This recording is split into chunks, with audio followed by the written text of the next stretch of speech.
நமச்சிவாய சிவாய நம. அனைத்து தமிழ் உள்ளங்களுக்கும் கனிவான வணக்கங்கள். தென்மேற்கு பருவமழை தொடங்கப் போகும் அற்புதமான மாதம் இந்த ஜூன் மாதம் ஆகும். வைகாசியும் ஆனியும் இணைந்த மாதம், கோவில்களில் திருவிழாக்கள் நிறைந்த மாதம். அப்பேற்பட்ட இந்த ஜூன் மாதத்தில் நடக்க இருக்கும் ஒரு சில கிரகங்களின் பெயர்ச்சிகள் மிக மிக முக்கியமானவையாக கருதப்படுகின்றன. ஒரே சமயத்தில் பல கிரகங்கள் அதிக பலம் பெற்று ஆட்சியாக அமரும் அமைப்பு இந்த ஜூன் மாத கிரக பெயர்ச்சியில் ஏற்படுகிறது. இந்த ஆண்டு ஜூன் மாதம் நடக்கும் பெயர்ச்சிகளில் மிக மிக முக்கியமான ஒன்று செவ்வாய் பெயர்ச்சியாகும். சில மாதங்களாகவே பகை கிரகங்களுடன் சஞ்சரித்து வந்த செவ்வாய் பகவான் தற்போது தன்னுடைய சொந்த வீட்டில் ஆட்சி பலம் பெற்று சஞ்சரிக்கப் போகிறார். ராகுவிடம் இருந்து விலகி தனித்து பயணம் செய்வது பல ராசிகளுக்கு யோகம் கொடுக்கும். ஜூன் 1ஆம் தேதியே செவ்வாய் பகவான் மேச ராசிக்கு இடப்பெயர்ச்சி ஆகின்றார். சுக்கிர பகவான் ஜூன் மாதம் 12ஆம் தேதி மிதுன ராசிக்கு இடப்பெயர்ச்சி அடைகிறார். இது லட்சுமி நாராயண யோகத்தை ஏற்படுத்தும். சூரிய பகவான் ஜூன் 15ஆம் தேதி மிதுன ராசிக்கு பெயர்ச்சியாகிறார். இது ஆனி மாத பிறப்பை குறிக்கும். மிதுன ராசியில் பெயர்ச்சியடையும் புதன் பகவானால் 3 ராஜயோகங்கள் உண்டாகும். சனி பகவான் மாத இறுதியில், அதாவது ஜூன் மாதம் 30ஆம் தேதி வக்கர பெயர்ச்சி அடைகிறார். சனியின் பார்வையில் செவ்வாய், சனி மற்றும் செவ்வாய் ஆட்சி பலம் போன்றவைகளால் சில நெருக்கடிகளை உண்டாக்கும். குரு பகவானின் சுப பார்வை கன்னி ராசியில் இருக்கும் கேது பகவானின் மீது படுவதால் ஒவ்வொரு ராசிக்கும் குறிப்பிடத்தக்க மாற்றங்கள் ஏற்படும்.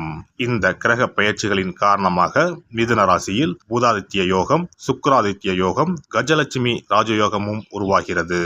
இதன் காரணமாக சில ராசிக்காரர்களுக்கு அதிர்ஷ்டமும் பணவரவும் பதவி உயர்வும் தன வரவும் கிடைக்க வாய்ப்புள்ளது. இனி உங்கள் ராசிக்கான பலன் என்ன என்பதனை பற்றியும், அசுப பலன் ஏற்படுமாயின் ராசிக்காரர்கள் வழிபட வேண்டிய தெய்வம், மேற்கொள்ள வேண்டிய பரிகாரம் என்ன என்பதனை பற்றியும் காண்போம். கடகராசி அன்பர்களே, அஷ்டம சனியால் நிறைய பாதிப்புகளை சந்தித்து இருப்பீர்கள். வெளியில் சொல்ல முடியாத அளவுக்கு துன்பங்களை அனுபவித்து இருப்பீர்கள். கடன் பிரச்சனை, குடும்ப பிரச்சனை, பண பிரச்சனையால் நிம்மதியில்லாமல் தவித்துக் கொண்டு இருப்பீர்கள். இந்த ஜூன் மாதமாவது உங்கள் வாழ்வில் ஏதேனும் மாற்றத்தை ஏற்படுத்துமா என காண்போம். உங்கள் ராசிக்கு 3ஆம் இடத்தில் கேது பகவான் குரு பார்வையில் உள்ளார். இதுவரை எடுத்த முயற்சிகளில் இருந்த தடைகள் இனி விலகும். பிரச்சனைகள் அதிகம் இருந்தாலும் அதை சமாளிக்கும் திறனை குரு பகவான் தந்தருள்வார். சனி பகவான் கொடுக்கும் பிரச்சனைகளை தீர்க்கும் மனோதைரியத்தையும் மன தெளிவையும் குரு பகவான் அளிப்பார். 3ஆம் இடத்தை குரு பார்ப்பதால் வேலையில் இருந்த தடைகள் விலகும். தொழிலில் வளர்ச்சி உண்டாகும். ராசிக்கு 11ஆம் இடத்தில் இருக்கும் குரு லாபத்தை கொடுப்பார். இதுவரை இருந்த பண தட்டுப்பாடு குறையும். பண தேவைகள் கொஞ்சம் கொஞ்சமாக மாறும். குடும்பத்தில் இருந்த பிரச்சனைகள் குறையும். கடன் தொல்லைகள் குறையும். யாரையும் நம்பி ஜாமீன் கையெழுத்து போட வேண்டாம். நகை பணம் கடனாக கொடுக்கவும் வேண்டாம், வாங்கவும் வேண்டாம். கணவன் மனைவிக்குள் கருத்து வேறுபாடுகள், சஞ்சரவுகள் உண்டாகலாம். கவனமாக இருக்க வேண்டும். காதலிப்பவர்கள் பேச்சில் நிதானம் வேண்டும். சிறு வார்த்தை கூட பெரிய பிரச்சனைகளில் முடியும். எச்சரிக்கையாக இருக்க வேண்டும். புதிய முதலீடுகள் செய்யும் போது கவனம் தேவை. பங்கு சந்தை, சூதாட்டங்களில் இம்மாதம் ஈடுபட வேண்டாம். ஏமாற்றமே அதிகமாக இருக்கும். பணம் பறிபோகும் வாய்ப்புகள் அதிகம் உள்ளது. எச்சரிக்கையாக இருங்கள். ஆசை வார்த்தைகளை நம்பி மோசம் போய் விடாதீர்கள். 8இல் சனி இருப்பதனால் வண்டி வாகனங்களில் செல்லும் போது கவனம் தேவை.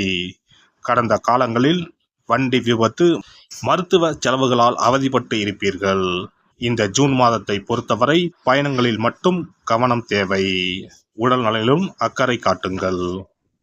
ராசிக்கு 9இல் ராகு பகவான் இருப்பதனால் தந்தை உடல் நலனில் சற்று அக்கறை காட்டுங்கள். 10இல் செவ்வாய் இருப்பதனால் தொழில் வளர்ச்சி நன்றாகவே இருக்கும். சென்ற மாதம் தேங்கியிருந்த சரக்குகள் விற்று தீரும். வேலைக்கு முயற்சிப்போருக்கு நல்ல வேலை கிடைக்கும். தொழிலில் இருந்த கடன் சுமை தீரும். இந்த மாதம் சூப்பராக இல்லாவிட்டாலும் சமாளிக்கும் வகையில் சுமாராக இருக்கும். 11ஆம் இடமான லாபஸ்தானத்தில் குரு, சுக்கிரன், சூரியன் இருப்பதனால் இந்த மாதம் சகோதரர்களுக்கு பல சுப நல்ல காரியங்கள் நடக்கும். சகோதர வகையில் உதவிகள் கிடைக்கும். இம்மாதம் 15ஆம் தேதிக்கு பிறகு சுப விரய செலவுகள் உண்டாகும். திருமணம், வளைகாப்பு போன்ற சுப நிகழ்ச்சிகளால் வீடு களை கட்டும். பெண்களை பொறுத்தவரை இம்மாதம் ஆசைகளால் புதிய அனுபவம் கிடைக்கும். சில முடிவுகளை எடுப்பதற்கான சூழல் அமையும். தந்தை வழியில் சில மாற்றமான சூழ்நிலைகள் அமையும். கடன் நிமித்தமான செயல்களில் சிந்தித்து செயல்படவும். வாழ்க்கை துணைவர் வழியில் ஏற்ற இறக்கமான சூழல் உண்டாகும். பூர்வீக சொத்துக்களால் சில விரயங்கள் ஏற்படும். உணர்ச்சி வசமான சிந்தனைகளை குறைத்துக் கொள்ளவும். குழந்தைகளின் வழியில் சுப செயல்களை முன்னின்று செய்வதற்கான வாய்ப்புகள் ஏற்படும். அரசு சார்ந்த செயல்பாடுகளில் அலைச்சல்கள் உண்டாகும். உறவுகளின் எண்ணங்களை புரிந்து கொள்வீர்கள். மாணவர்களை பொறுத்தவரை இம்மாதம் கல்வியில் இருந்து வந்த சிக்கல்கள் குறையும்.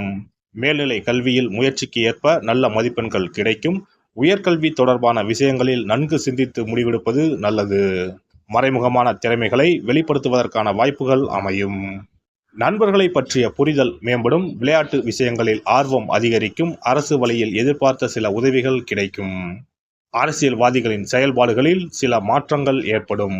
தொகுதி மக்களிடத்தில் பாகுபாடின்றி செயல்படுவீர்கள். மனதளவில் இருந்து வந்த பேராசை படிப்படியாக குறையும். கட்சியில் எதிர்பார்த்த சில பொறுப்புகள் காலதாமதமாக கிடைக்கும்.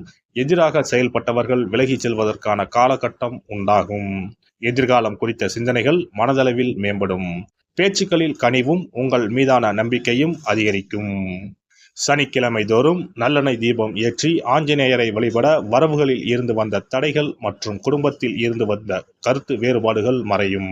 சிறப்பு பரிகாரங்கள். கோதுமை மாவினால் சிறு சிறு உருண்டைகளாக 7 அல்லது 14 அல்லது 7 மடங்குகளில் உருண்டை செய்து கொள்ளவும். குங்குமத்தில் கொஞ்சம் நீர் விட்டு அதை வன்னி குச்சி அல்லது மாதுளை மர குச்சியால் தொட்டு கோதுமை உருண்டையில் ஸ்டீம் என்று எழுதி அதை குளம், ஆறு அல்லது கோவில் தெப்ப குளத்தில் உள்ள மீன்களுக்கு போடவும். எழுதிய பின்னர் ஸ்டீம் என்பது அழிந்துவிட்டாலும் பரவாயில்லை.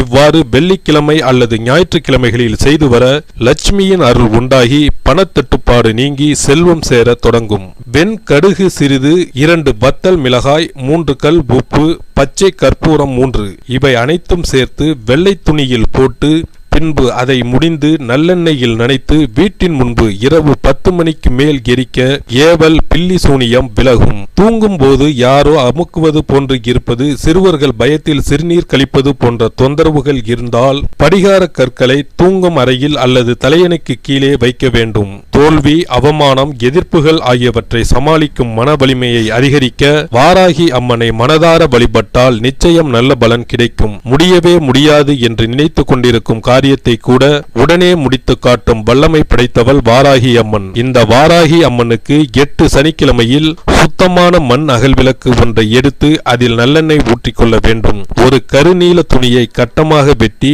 அதில் கொஞ்சம் வெண்கடுகு சேர்த்து எல் தீபம் ஏற்றுவது போல முடிந்து கொள்ள வேண்டும். காலையில் 6 மணியிலிருந்து 7 மணி வரையிலான காலகட்டத்தில் அல்லது இரவு 8 மணியிலிருந்து 9 மணிக்குள் இந்த பரிகாரத்தை செய்துவிட வேண்டும். எல்லாம் வல்ல இறையருளால் நீங்களும் உங்கள் அன்பு குடும்பமும் உடல் நலம், நீலாயுள், நிறை செல்வம், உயர் புகழ், மெய்ஞானம் ஓங்கி வாழ்க வளமுடன்.